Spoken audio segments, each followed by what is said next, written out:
고린도후서 5장 18절에서 21절입니다.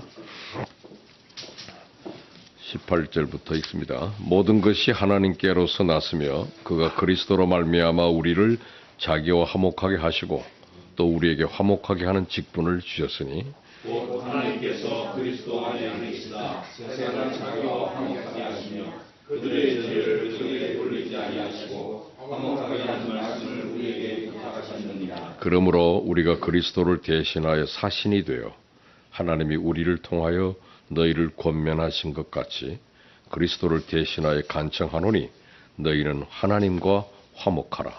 하나님의 죄를 알지 못하신 이들을 우리를 대신하여 죄로 삼으신 것은 우리로 하여금 그 안에서 하나님의 의가 되게 하려 하십니다. 아멘.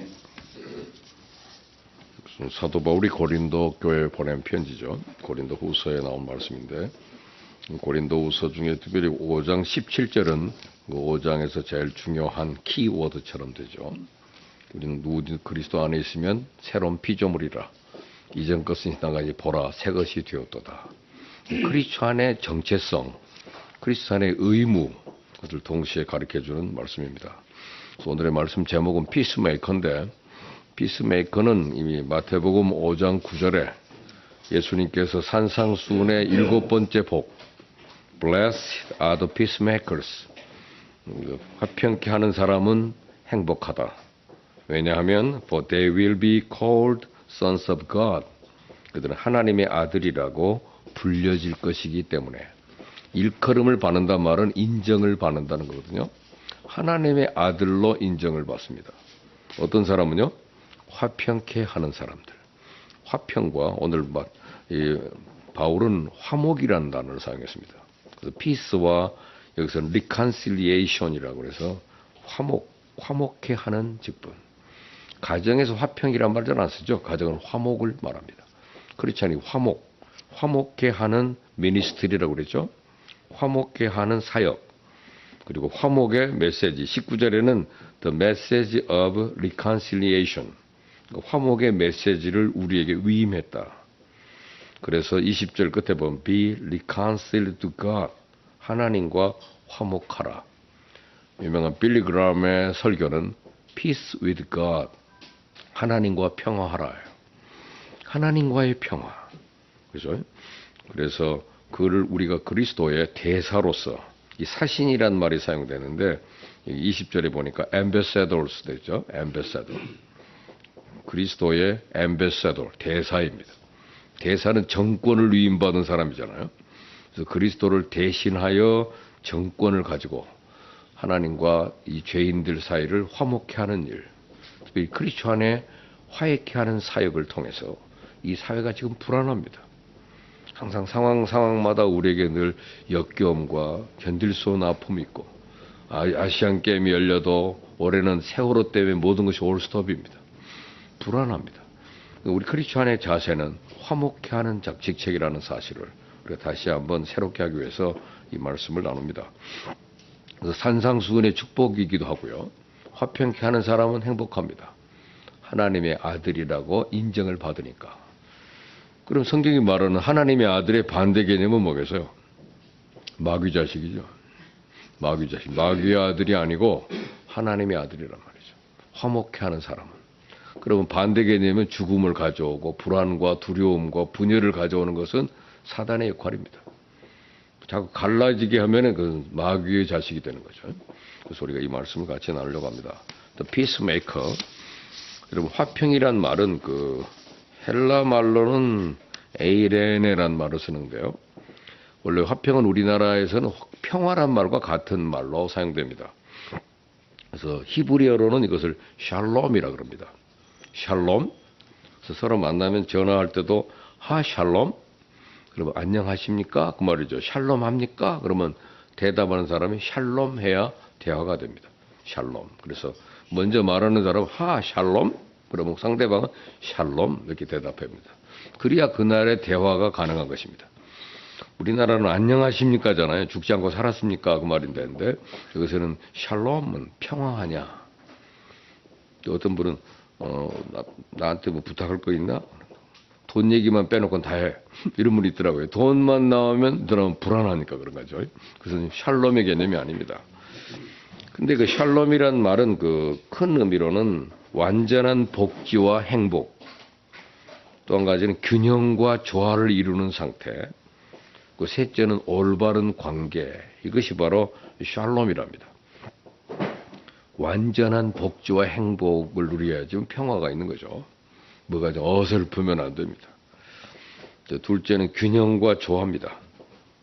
내가 어디 가도 잘 적용하고 균형이 되고 조화가 되면 만족함이 있지만 자기는 좀 부적격자 같고 어울리지 않는 거 그러면 불안한 거잖아요.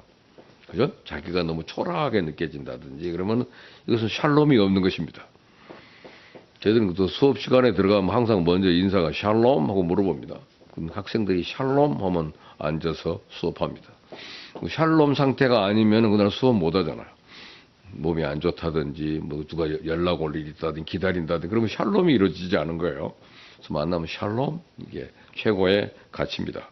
근데 올바른 관계를 조금 디테일하게 다루면 그거는 네 가지 관계가 포함되는데 첫째는 하나님과의 바른 관계입니다.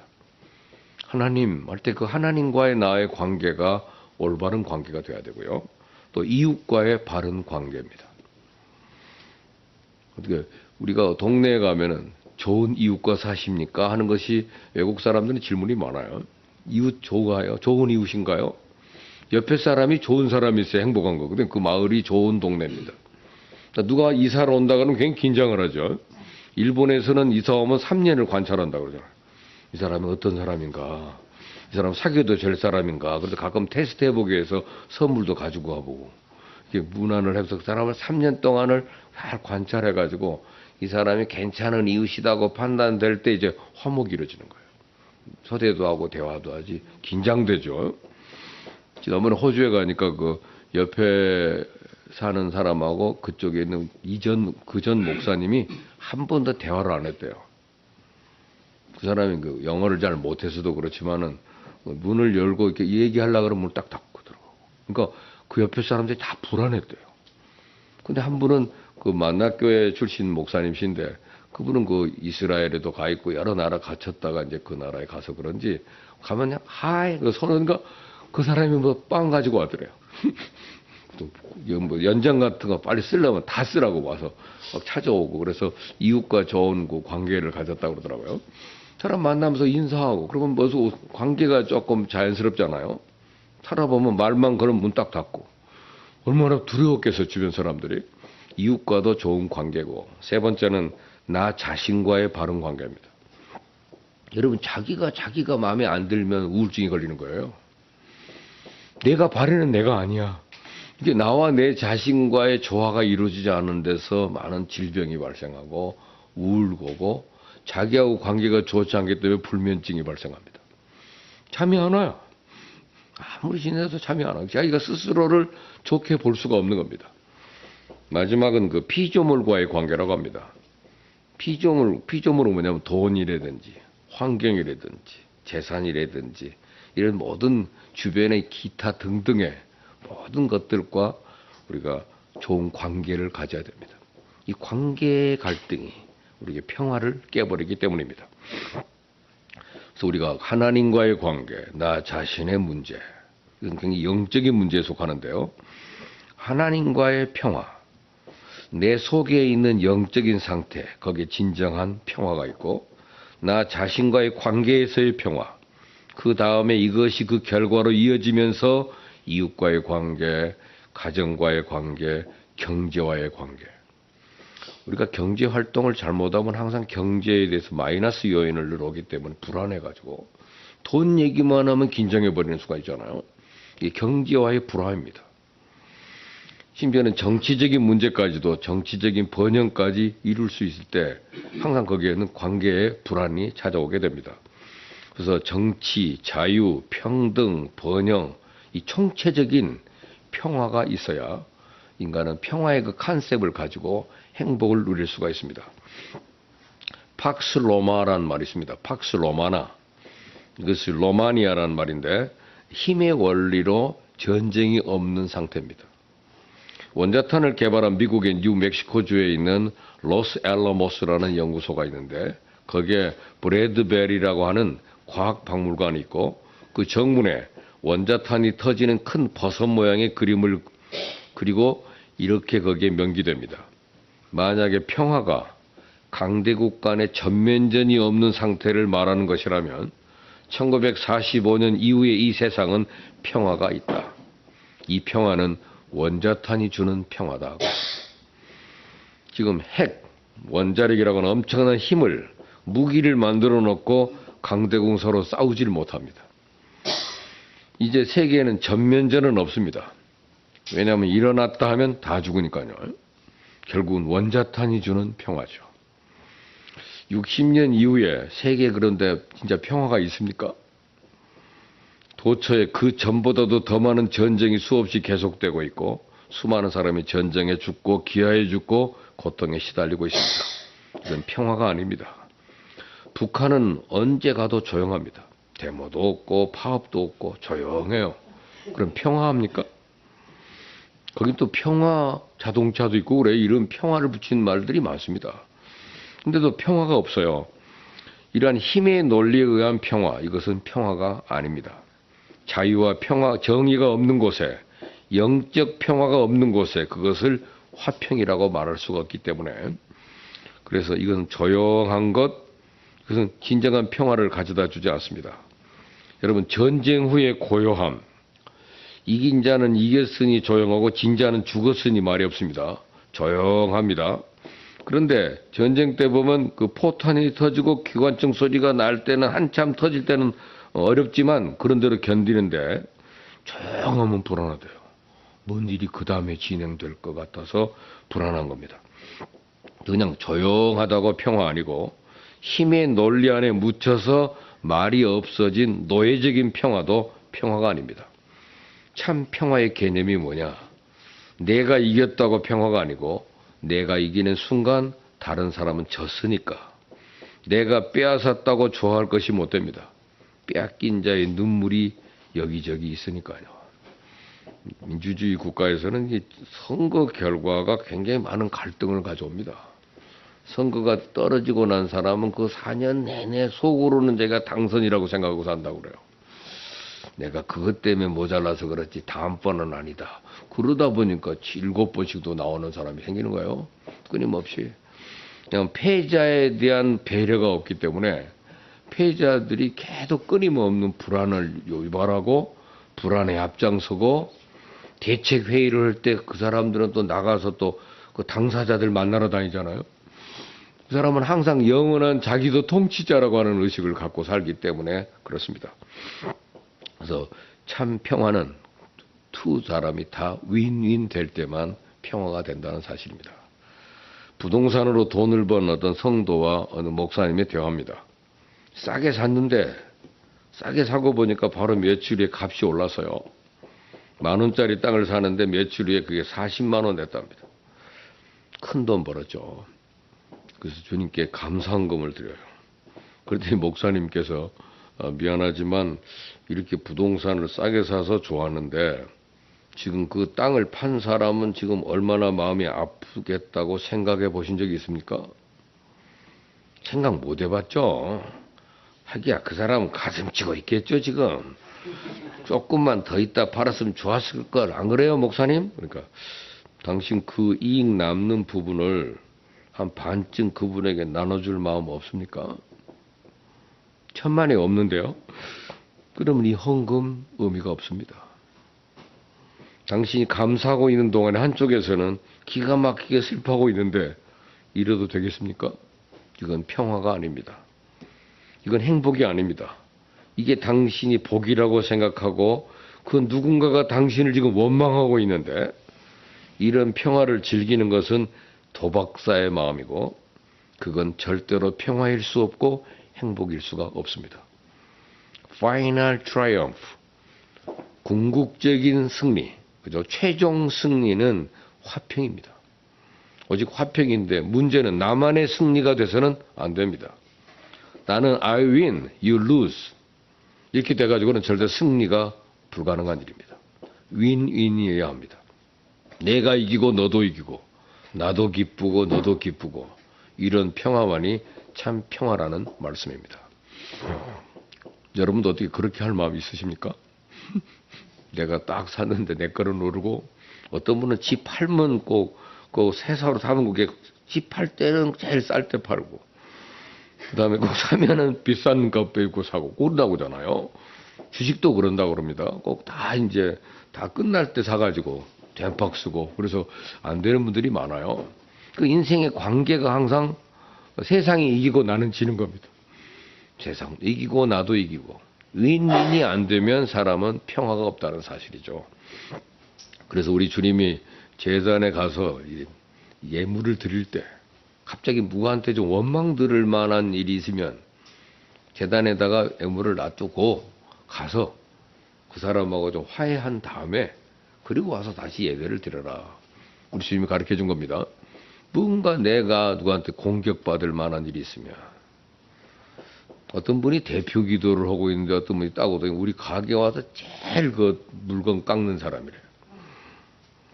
그 사람이 대표 기도 하니까 그 기도 중에 나가버리더라고. 아, 나 저 사람이 이 교회 다닌다 하면 안 다닌다. 이 사람이 혐의가 있으면 안 됩니다. 여러분 지나치게 어디 가서 물건 깎는 거 자랑으로 하지 마세요. 장사해보서 아시지만 까는 사람 미운 거예요. 그냥 달래는 대로 주고 그럼 나중에 자기가 깎아주더라고.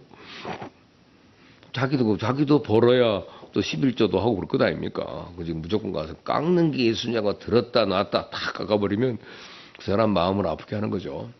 전도하기 위해서는 절대 깎으시면 안 됩니다. 그러다 보니까 나중에 그 사람이 관심을 갖게 되고 그 번 돈 다 교회에다 헌금합니다. 우리가 사람들과의 관계를 너무 이렇게 정냄이 떨어지게 하지 말고 평화하라 그랬잖아요. 그래서 심리학적으로는 성공이라는 것은 3P가 필요하다 그러더라고요. 3P는 patience, 인내. 얼마나 참냐? 얼마 동안 완전하게 참아낼 수 있느냐? 시기, 질투, 경쟁심, 그 많은 비난 잘 참고 끝까지 견디는 거. 인내, 거기에 승부가 걸려 있습니다. 또 하나는 practice. 얼마나 행동으로 옮길 수 있느냐죠. 생각만 하고 말만 하고 그래서는 안 됩니다. 구체화하고 행동으로 실천해 나갈 수 있을 때 밀고 나가면서 승리가 오는 겁니다. 책상에 앉아가지고 승리 오는 것도 아니고 실천, 구체화, 그것을 해결해 나가는 그 실천 과정이 있어야만 여기에 성공이 있는 것입니다. 마지막이 바로 피스입니다. 마음의 평화. 무엇을 얻었든지 무엇이 되었든지 내 마음이 평안합니다. 나도 평안하고 주위 사람도 평안하고 모두가 평안해요. 그것이 승리입니다. 지금 유엔 그 사무총장을 하고 계시는 반기문 총장이 그 과거에 외교관으로 있으실 때 그분은 그 자기가 선배들보다 더 빨리 진급을 했다고 그러더라고요. 상당히 빨리 높은 중요한 포스트에 빨리 가서 앉게 됐을 때 그 선배들한테 꼭 찾아가서 인사를 하든지 아니면 편지를 보내가지고 제가 선배님보다 먼저 여기 가게 돼서 죄송합니다. 이런 국제 운영 때문에 제가 이렇게 발탁이 된 것 같은데 그래서 잘 그 설명을 고하니까 그 선배들이 당신 유능하니까 당신 한 사람이 필요하니까 그러니까 결국 그렇게 살던 분이 지금 유엔 사무총장을 하고 세계 평화를 도모하는 일에 앞장서고 있지 않습니까? 그분을 가리킨 그 고등학교 3학년 때 담임 선생님이 저희 노예 목사님이에요. 지금 이제 87세나 되셨기 때문에 은퇴하셨지만 한국에 그 반기문 총장이 오면 반드시 전화가 온다네요. 선생님 그동안에 건강하셨습니까? 찾아뵙지 못해서. 그리고 또 언젠가 식사 대접을 한다고 그래서 그 온 김에 그 짧은 기간에도 담임 선생님하고 식사를 했다는 거예요. 이분은 저희 만나면 자랑이 그거예요, 유일하게. 반 총장이 전화 왔었어. 그게 유일한 자기의 자랑이고 긍지가 되셨더라고요. 모든 사람과 평화할 줄 아는 사람이더라고요.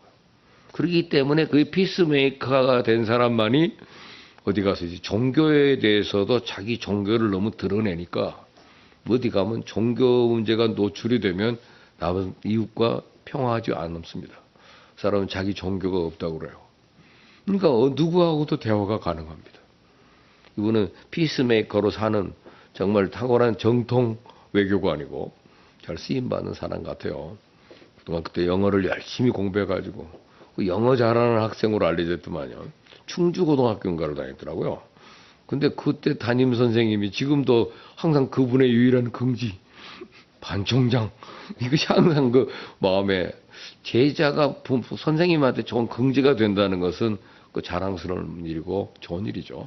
어떻든 로마서 12장 18절에 보니까 할 수 있거든. 너희로서는 모든 사람으로 더불어 평화하라. 히브리서 12장 14절에 모든 사람으로 더불어 평화하라. 화평함과 거룩함을 조치라. 이것이 없이는 아무도 주를 보지 못하리라. 그러더라고요. 참 평화가 없이는 주를 볼 수 없다. 내가 아무리 성공했다고 떠들어도 그것 가지고는 하나님을 만날 수가 없습니다.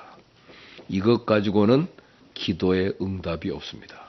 그래서 예수님이 아까 마태복음 5장 24절에 너희가 재물을 가지고 하나님 앞에 나갈 때 누가 너를 원망하는 일이 생각나거든. 재물을 제단 앞에 두고 돌아가서 그 사람이 누구든 무슨 일로 걸렸던 상관없어요. 무조건 평화하고 속히 화해하고 그래서 오른편 뺨을 때리면 왼편 뺨을 때리고 오리를 가자 그러면 심리도 가고 그렇게 해서 화해하라는 거예요. 화해하라. 예수님의 말씀입니다. 우리가 하나님 앞에 예배하고 하나님 앞에 찬송하고 하나님 앞에 기도합니다마는 그 누군가가 여러분을 원망하고 있는 동안 여러분을 생각하며 탄식하고 눈물을 흘리는 동안 우리의 기도가 응답될 수 없죠. 목사에게는 상당히 이게 부담입니다. 사실은 아내하고 다투고 나왔는데 성질 부리고 나왔는데 그리고 설교를 할 때 아내가 저쪽에 앉아있어. 그럼 굉장히 실수입니다. 또 쳐다보지도 않아. 눈 딱 깔고 아래만 보고 있고 그러면 나는 설교하면서 나는 평화하지 못해요. 그죠? 그러니까 항상 무슨 일이 있으든 저는 오른편 뺨을 때리면 왼편이라도 될 마음으로 무조건 평화합니다. 그래야 이 목회를 할 수가 있더라고요. 그러다 보니까 사이가 많이 좋아졌어요. 그래서 뭐든지 그렇게 하죠. 화해가 안 이루어지면 설교할 수가 없습니다. 아이고, 그러면 어떡합니까? 이거 상당, 그러면, 잘났다. 그럴까봐 굉장히 우리 부담스러운 일입니다. 그래서 우리가 부부 사이에도 이렇게 같이 화해가 안 이루어지면은 주의 일을 못 하잖아요. 무슨 원망 들을 일이 생각나면 그건 모든 일은 예배를 정지하고 그걸 풀어라. 또 피스메이커가 되란 얘기죠. 근데 오늘 본문의 중요한 메시지는 화평케 하는 자예요. 그러니까 피스메이커입니다. 그건 헬라로는 에이렌의 포에오에라고 그랬어요. 포에오에란 말은 실천한다는 뜻입니다. 평화를 실천하는 사람, 평화를 행하는 사람입니다. 그러니까 화목해 하는 사람이라고 그랬잖아요. 피스메이커입니다. 어쨌든 평화를 사랑하는 것만 가지고는 안 돼요. 평화를 기다리는 것만 가지고도 안 되고 문제는 평화를 실천하는 것입니다. 적극적으로 내가 화평을 만들어 가야 합니다. 거기에 복이 있다 이 말입니다. 우리가 노래를 잘한다고 해서 본인이 혼자 독창만 잘하는 사람을 성가대에서 환영하지 않습니다. 지 소리만 크지. 그렇잖아요. 내 소리가 와서 이 분위기 전체의 소리를 방해해서는 안 됩니다. 조화를, 균형을 이루어줘야지. 화음을 할 줄 아는 성가대, 합창단에서 능한 사람이 좋은 거지, 솔로, 너 잘났다 이거지. 그건 안 되더라고요. 줄리어드 출신이 와서 저희 교회에 와서 한번 특송을 계속 했어요. 특송하고 난 다음에 이제 성가대가 하니까요. 성가대가 갑자기 초라해지는 거예요. 이분의 그 타고난 성량, 능력이 탁 불고 났는데 이 동네 아주머니들이 믿음으로 성가대 된 건데 그분들이 음이 제대로 맞기를 합니까? 자갈 굴러가는 소리를 조금 맞춰놓은 거 정도 돼요. 근데 그 소리를 하니까는 성가대들이 미워하더라고요. 노래하고 나면 괜히 꼭 시켜가지고 우리를 비교시킨 것 같다고. 그래서 제가 생각한 것이 이분을 지휘자로 시키자. 이분이 지휘를 해요. 자기는 노래하지 않고 그 사람들이 소리 나게 가르치기 시작하니까 그때부터 성가대 레벨이 올라가더라고요. 지도자 한 사람만 괜찮은 사람이 오면은 성가대 수준이 향상이 되더라고. 그 자기들도 그 노래를 부르게 되니까 점점 그 성악을 하신 지휘자를 존경하고 그분 말을 잘 따르고 가끔 자기들이 쉴 테니까 따로 선생님이 독창해달라고 그러고 그렇게 들으려고 하고 그러더라고요. 그러니까 우리가 쾌어가 되는 그 화평이 이루어져야 되더라고요. 갑자기 탁월한 사람 한 사람을 교회에 모셔서 맨날 독창시키는 건 목사에 행복하죠. 분위기 있고 레벨업 되고 괜찮지만 그분이 딱 섰을 때 뒤에서는 에이 이게 안 다녀버려야 되겠다. 이런 생각을 갖는 사람들이 있더라니까요. 탁월한 인재를 할지라도 공동체와 위필링을 느끼지 못하게 한다면 저 사람이 우리 교회 교인인 것이 자랑스러워야지 그 사람 하나 때문에 내 자신의 위치가 초라해진다면 You win, I lose. 그 평화가 없다는 얘기죠. 그래서 화평케 하는 자가 되라. 그래서 아무리 탁월한 사람이 와도 당신은 우리 교회 오지 마세요. 그래서 뭐 여성신문 사장이 오셨더라고.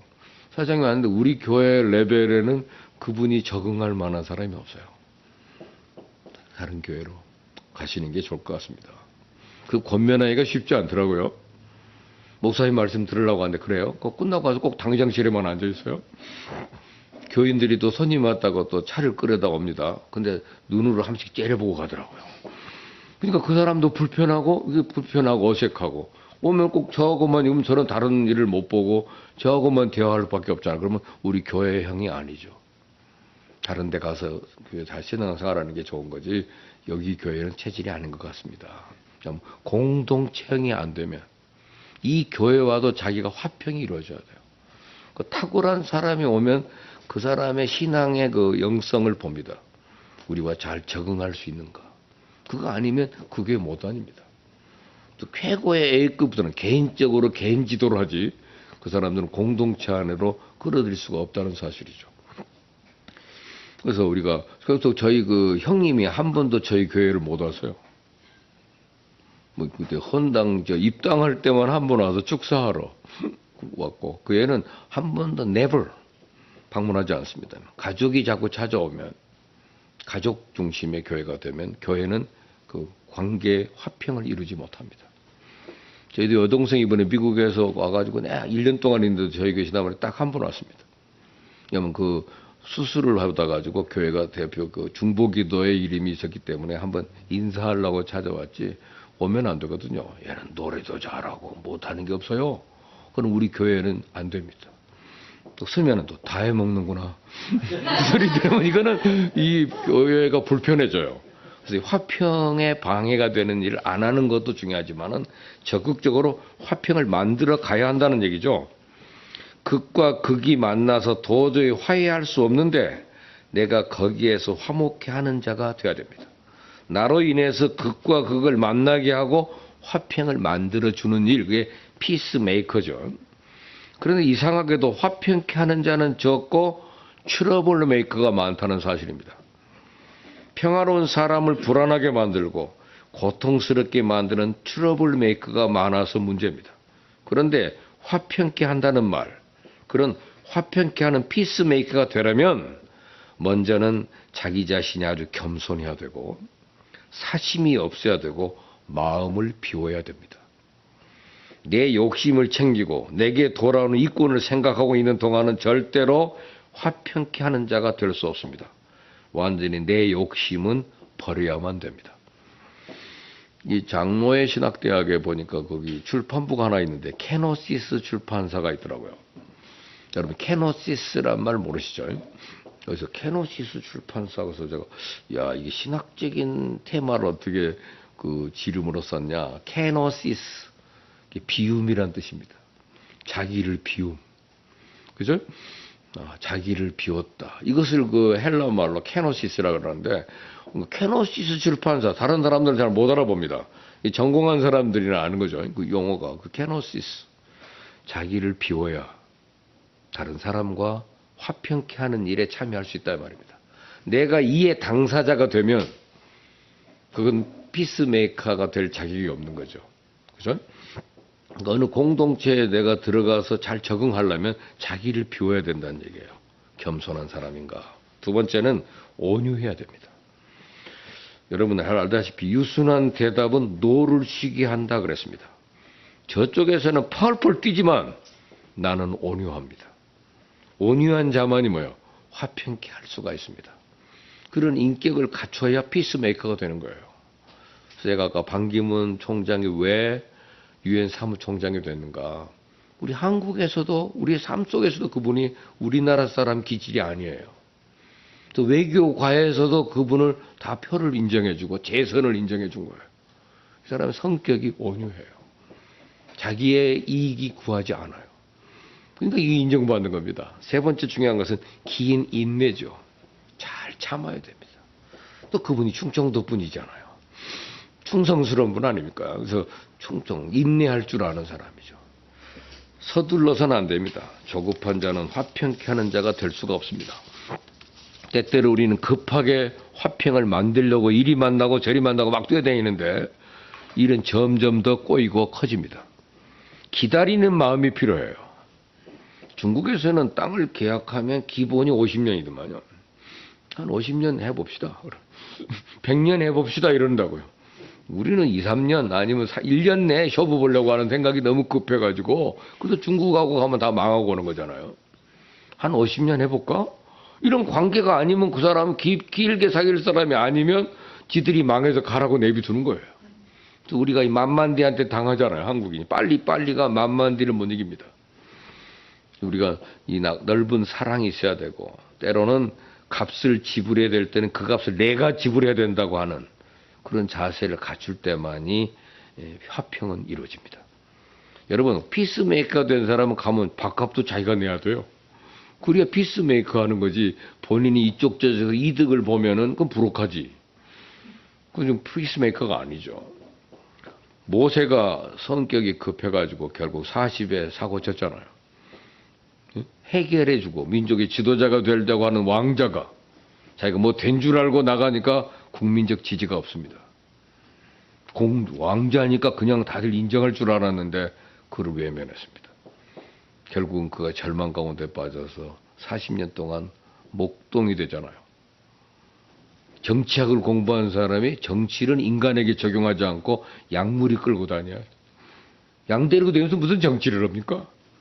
40년 동안. 노바디 훈련 40년 받습니다. 40년 왕자 시절을 썸바디 기간이라면 노바디 40년 해서 제로가 됩니다. 80세 하나님이 그를 불러서요. 그래서 네가 이제 지도자가 되라. 그래도 갈등이에요. 백성이 나를 인정 안 해주는데 어떻게 제가 갑니까? 이 사람이 변화된 거죠. 그래서 하나님이 그를 사용했던 것을 기억합니다.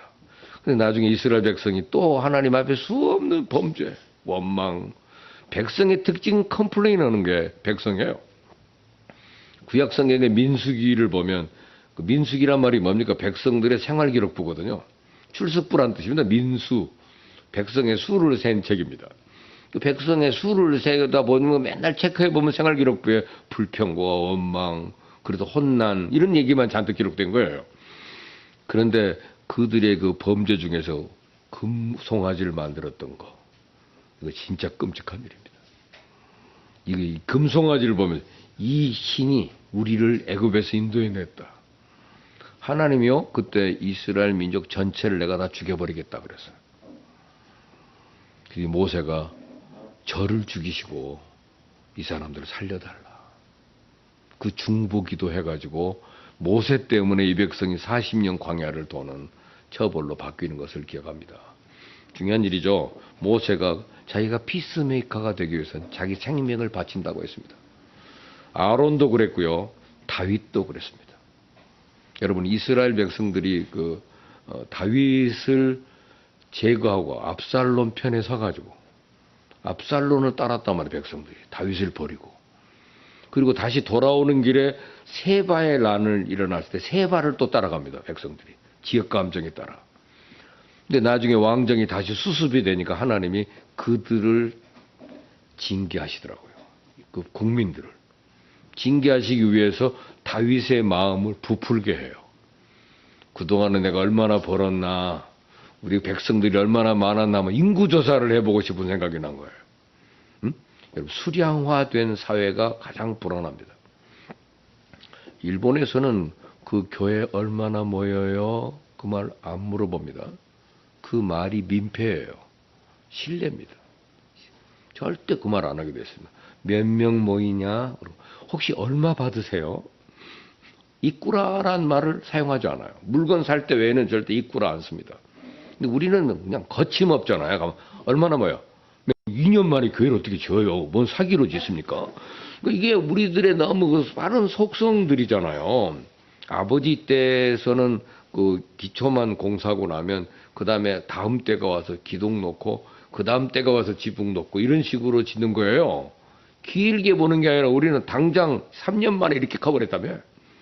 이런 급성장 교회가 급성사고를 해가지고 온 사회를 불안하게 하잖아요. 우리의 빠른 기질이 좋은 게 아닙니다. 얼마 이런 거 안 물어보는 거예요. 이렇게 자꾸 그런 것들에 의해서 상대방을 평가하려고 하는 수량화를 인구조사한 거로 나타나요. 요압이 반대했어요. 아이, 폐하. 뭐 그렇게까지 할 필요가 뭐죠. 하나님은 전술하고 얼마나 큰 일을 하시는데 뭐 이런 일을 하십니까? 그냥 왕명이니까 할 수 없이 조사를 했어요. 그랬더니 전투병력이 80만, 유다 지파만 50만. 다윗이 생각할 때는 한 200만쯤 되리라고 생각했던가 봐요. 근데 숫자가 의외로 적어요.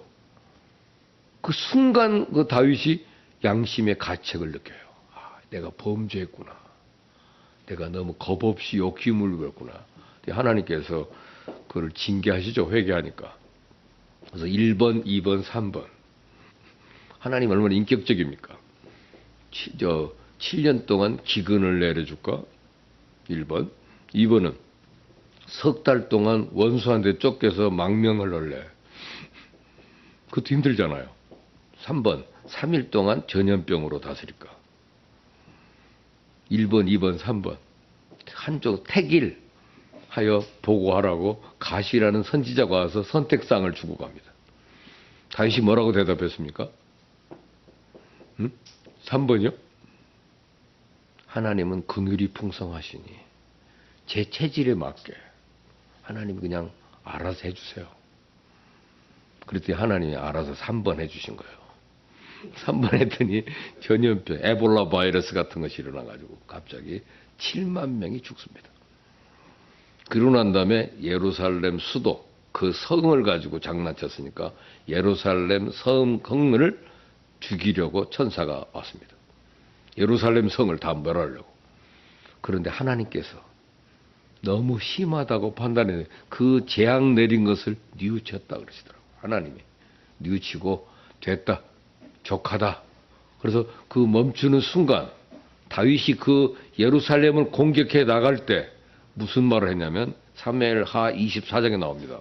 거기에서 딱 다윗이 이 백성들을 벌하지 마시고 저와 제 가족들, 우리 집안을 쳐주십시오라고 기도하고 있더라고요. 그 말을 들을 때 하나님께서 멈췄다고 그러더라고요. 그래가지고 그 백성들이 7만이 죽습니다. 그런데 그 마지막에 예루살렘 성민들이 다 죽을 때 다윗이 중간에서 저와 제 가족을 쳐주십시오. 그 말에 그게 뭡니까? 화평케 하는 자죠. 자기를 희생하는. 이것이 그 아브라함도 마찬가지입니다. 소돔성에 롯이 있습니다. 롯과 그 가족을 구원하기 위해서 아브라함이 얼마나 정성껏 협상을 합니까? 몇 명까지 내렸어요? 다운해가지고 10명까지 끌어내렸다고. 근데 소돔성에는 10명이 없어요. 그런데 하나님은 아브라함 때문에 롯을 살려줍니다. 성경에 그렇게 나와 있어요. 하나님은 아브라함을 생각하사 롯을 살렸다. 아브라함의 피스메이커 실천 때문에 그렇습니다. 근데 성경은 피스메이커에게는 복이 있다 그랬습니다. 보상. 무슨 복입니까? 하나님의 아들이라고 일컬음을 받는다. 하나님의 아들. 즉 원점으로 돌아가서 생각하면 예수 그리스도 자신이 화평을 위해 오셨고 피스메이커로 십자가에 죽으셨습니다. 에베소 2장 13절에 보면 주께서 십자가를 지심으로 원수된 관계를 화해케 했습니다. 주님 자신의 역할이 화해의 역할이에요. 화해역. 그렇죠? 오늘 본문의 고린도후서 5장에는 화평케 하는 미니스트리를 우리에게 주었다. 우리 모두가 화평케 하는 직책을 받았습니다. 그래서 그 18절 끝말씀에 The Ministry of Reconciliation, 화평케 하는 미니스트리, 사역이거든요. 직분. 그리고 나서 19절은 아까 뭐라고 그랬습니까? The Message of Reconciliation, 화평케 하는 말씀을 우리에게 부탁했다. 그래서 우리는 늘 하나님과 화목하라 하는 이 사실을 우리가 선포해야 되는 것이죠. The Peacemaker, 나로 인해서 동과 서가, 남과 북이 합치고 나 하나의 희생으로 인해서 서로가 하나 되는 역사가 있을 때 바로 거기에 하나님의 나라가 이루어지고 바로 그 사람이 하나님의 아들이라 일컬음을 받게 될 것입니다. 우리가 잘 아는 얘기입니다만은 중국의 옛날 그 두 나라가 서로 싸우는데 가만히 보니까 더 싸우다가 두 나라가 다 망한 게 생겼어요. 이것을 알고 지혜로운 사람 하나가 중간에 나가서 이쪽 나라 가서 왕한테 이렇게 말합니다. 제가 볼 때는 당신의 나라는 보름달 같고 저쪽 나라는 초생달 같은데 그렇게 큰 나라가 요 조그만 나라 치시려고 합니까? 그러니까 그 왕이 기분이 좋아가지고 그만두지 뭐 까짓 거 하고 돌아갔어요. 우리가 잘 아는 얘기 아닙니까? 그래서 그 전쟁을 그만두게 되니까 이쪽 나라에 오니까는 이쪽 나라 사람들은 또 자존심 상해가지고 아니 그 나라는 보름달이고 우리는 초생달이라고? 우리는 무시해? 그랬더니 보름달은 이제 기울 거고 초생달은 이제 커질 것 아닙니까? 그러니까 제가 당신을 절대 무시한 게 아닙니다. 그것도 괜찮은 말이네. 그래서 안 싸웠대잖아요. 말 한마디로 인해서 이렇게 쉽게 화해가 이루어지기도 하지만 일은 그런 것만 아니잖아요. 많은 희생을 요구합니다. 그래서 아까 그 화해의 메시지란 말이 거기 나오잖아요. 말이 중요한 것입니다. 어떤 부부가 사이가 나빠서 오랫동안 티격거리다가 결국은 갈라지기로 합니다. 이들이 갈라지기로 한 다음에 물건을 나누잖아요. 이혼은 6단계를 거친다는 거 아시죠? 우리나라 사람들은 이혼에 성공한 사람이 없답니다. 결혼이 그 이혼의 1번은 감정적인 이혼입니다. 벌써 싫어진 거예요. 상해진 거지. 감정적으로 이혼한 겁니다. 2번이 바로 법적인 이혼입니다. 3번 경제적인 이혼입니다. 돈 문제 해결해야 돼요. 서로 간에 전세 보증금 넣었으면 얼마 띄고 그 구분 확실히 해야 됩니다. 이 채무는 누구한테 넘길 건지 3번. 4번이 공동체에서의 이혼이더라고요. 옛날에 내 친구의 그 아내를 만났었는데 그 친구 서로 헤어지니까 그 아내를 내가 길에서 만나면 아는 척 해요 말아요? 내 친구 부인이었는데 지금은 갈라졌는데 뭐 재수 씨 그렇게 불러요? 그것도 갈라지는 것이 4번째 이혼이랍니다. 지역사회. 5번째 이혼은 공동 부모 역할이에요. 저 주례를 써보니까요.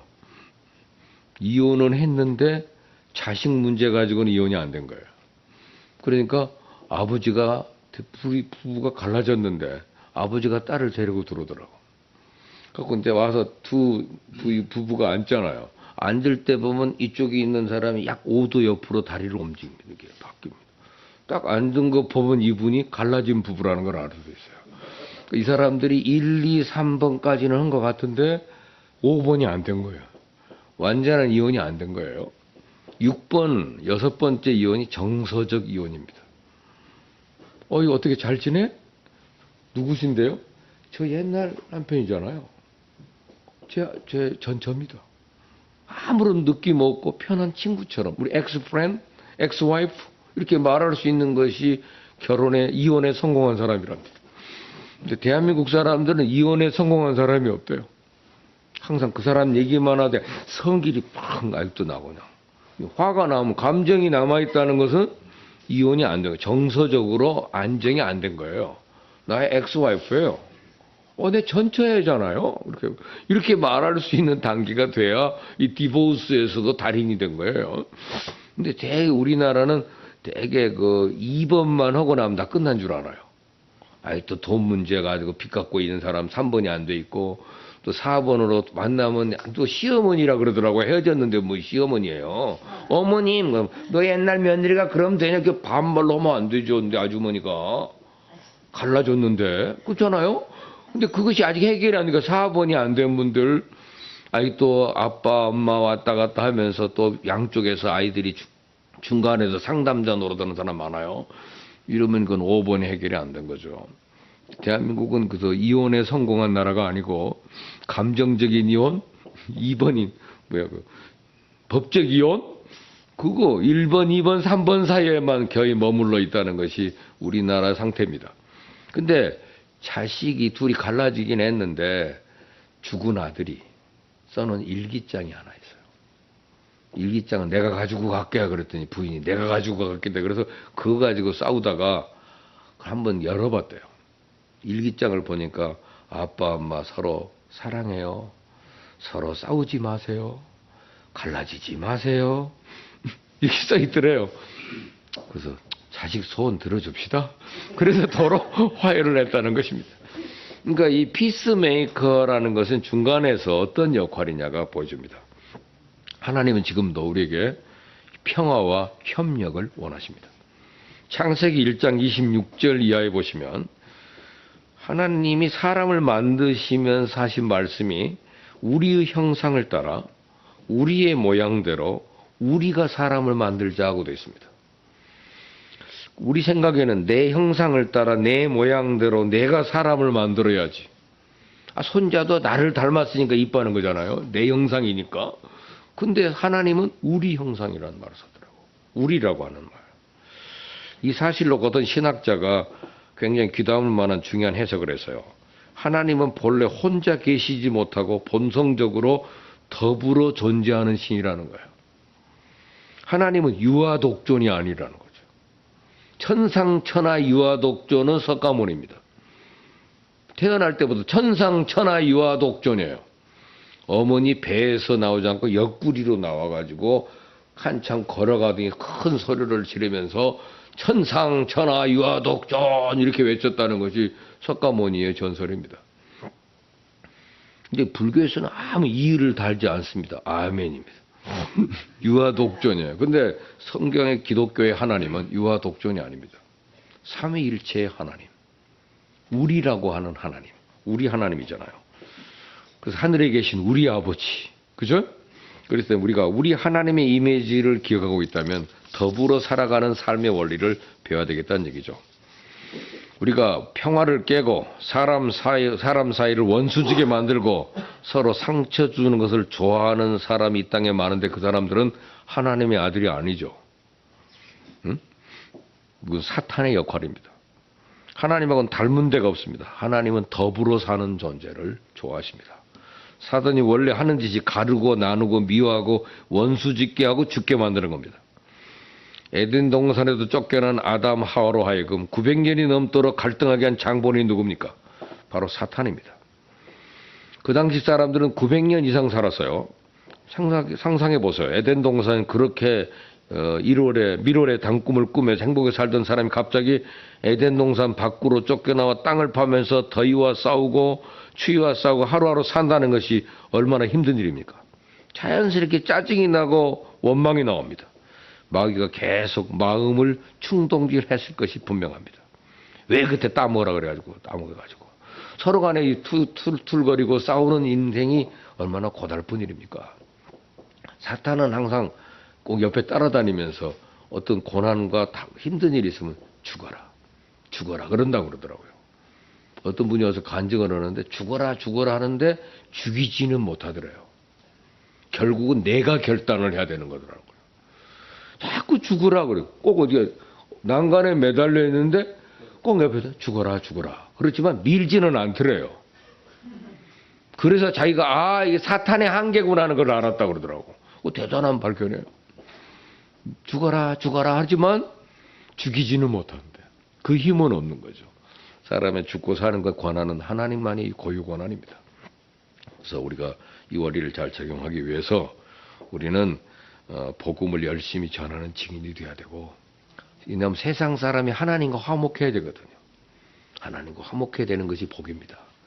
지난번에 소개했던 그 이종명 회장이란 분이 그 메시지 마지막에 항상 그러더라고요. 예수 믿게 하는 것이 가장 큰 복이라는 거. 청소년들 범죄 다 부모 때문에 생긴 일이지만 그 아이들 예수 믿게 만들어 놓으면 인생이 바뀝니다. 그래서 화해를 주도하는 일을 해야 되고, 그리고 우리는 서로 용서해야 됩니다. 베를린 장벽이 무너졌지만 그러나 밑에는 부스러기가 많더라고요. 부스러지를 누가 주워 가지고 왔다가 저를 갖다 주더라고요. 또 저희 집에 제 방에다가 다 보관해 놨어요. 베를린 장벽 무너질 때 파편이라고. 우리 집사람이 청소하다가 버려버렸더만요. 그 쓰레기가 와 있다고. 내가 여기 세멘트 못 봤어? 그랬더니 뭐 돌 하나 있어도 버려버렸다고 그러네. 내가 그걸. 그 베를린 장벽 돌인데 SBS PD가 거기 촬영 가고 한 다음에 저한테 가져다 준 건데 해설 안 해놨더니 없어져 버렸어요. 그러니까 그 조각들도 치워야 되는 것처럼 우리가 용서하고 난다 끝나는 게 아니더라고요. 부스러기들을 잘 정리하는 일이 필요합니다. 상처 싸매려주는 일. 그리고 마지막 한마디, 화평을 깨지지 않도록 최선의 노력을 기울이라는 겁니다. 에베소 4장 3절에 평안에 매는 줄로 성령의 하나 되게 하신 것들을 힘써 지키라. 이 말 한마디 때문에 저 사람하고 나와 평화가 깨질 수 있다면 하지 마세요. 그걸 안 하려고 지켜야 됩니다. 평화는 지키려고 하는 노력이 필요해요. 그래서 그 남북 간에도 싸우려고 하지 말고 어떻게든 끝까지 대화하라고 그러더라고요. 우리 수입협회에 찾아온 그 러시아 대사가 연설한 내용입니다. 우리가 질문을 했어요. 남북 관계. 그분이 북한 대사를 지냈더라고요. 그렇기 때문에 소련에서 오셨지만 당시 우리 한국 문제에 대해서 어떻게 생각하냐 그랬더니 그분은 비유를 들어서 말하더라고요. 싸우는 것보다는 100년이 가더라도 대화하는 게 낫다고. 그걸 우리에게 권하더라고요. 자기는 여기 북한 대사를 해보니까 북한 사람들이 참 순박하고 좋은 사람들이더래요. 그런데 그건 정권의 문제지. 우리 민족하고 보면 자기는 한국에 와서 보면서 참 이 사람들이 왜 그렇게 갈라지나 하는 걸 객관적인 입장에서 말하지만 자기는 여기서 어떤 표현하기는 어렵다. 러시아 대사 입장에서. 그렇죠? 그렇지만은 그는 한 가지 권면하고 싶은 거 있다면 끝까지 평화하려고 애쓰라고 그러더라고요. 회담을 하고 끝까지 대화해서라도 평화를 지키라고 그러더라고요. 평화 유지비가 많이 드는 겁니다. 그래서 오늘 본문에 평화를 지키는 자가 되라. 그러면서 오늘 우리에게 주시는 말씀을 다시 한번 정리합니다. 우리는 화평케 하는 자는 복이 있다. 그 사람은 어떤 복을 받아요? They will be called sons of God. 하나님의 아들이라 일컬음을 받습니다. 오늘도 우리가 사단의 아들이 되지 말고 하나님의 아들이 돼요. 이 국민들이 지금 얼마나 불안해하고 있습니까?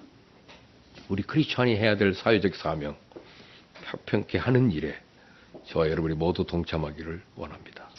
기도하겠습니다. 하나님 아버지, 저희들을 평화의 도구로 써 주시옵소서. 이 땅에 불안하고 두려워하고 미래가 불투명한 상황에서 방황하고 있습니다. 이 나라를 지켜주시고 복되게 하시되 우리 그리스도인들을 사용하셔서 이 땅에 진정한 평화가 오게 하옵소서. 예수님 이름으로 기도합니다. 아멘. 이제는 우리 주 예수 그리스도의 은혜와 하나님 아버지의 사랑과 성령의 교통하심이 여기 모인 주의 백성들과 저들이 경영하는 사업의 현장과 그리고 우리 형제과 위에 이제로부터 영원토록 함께 있을지어다. 아멘.